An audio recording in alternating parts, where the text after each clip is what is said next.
gosh, there's so many things about the action that excites me. When you think of this particular character, he has a very distinct set of powers that are very practical when you think about it. The acrobatics and the swinging has been done so well in so many movies. The fun challenge was how do we do it a little different?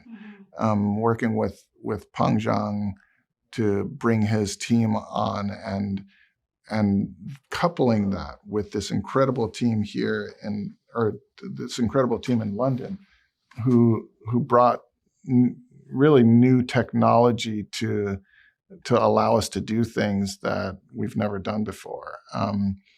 And when you have all of that on top of a number one actor, Tom Holland, who can do so many things that our stunt people, even that he does better than the stunt people, is like, I don't know, it really doesn't get much better than that. Because there are, it's so rare to have an actor who can give a killer performance, but then to also have that actor be able to do some of the physical things that Tom can do is very extraordinary.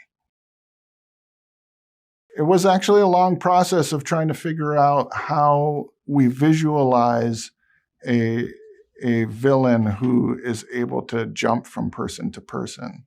And that, we didn't want to rely on visual effects for that, if at all possible. And so I brought in my good friend, Nathan Kim, who is an amazing dancer and choreographer.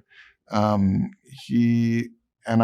just asked, we gave him a bunch of dancers and put them in a room for a few days and said, can you just explore body movement and see if there's a way to translate this onto the screen? And they did a bunch of experiments and we found a look that felt really good for this particular very, very odd power set. We shot this movie in 2 aspect ratios. We shot in 2:3:9 for our scope theaters, and we also shot specifically for IMAX. And I love the IMAX experience, and I think this movie in particular is made for the IMAX experience. There is, the IMAX frame, the IMAX size, the IMAX sound will give you an experience unlike anything else. And you will feel like you are standing on the edge of a skyscraper. You will feel the wind blowing through your hair. You will hear the sound of the web vibrating as you're swinging a couple hundred miles per hour through the city of New York. And yeah, see it in IMAX. See it on the biggest IMAX screen you can find.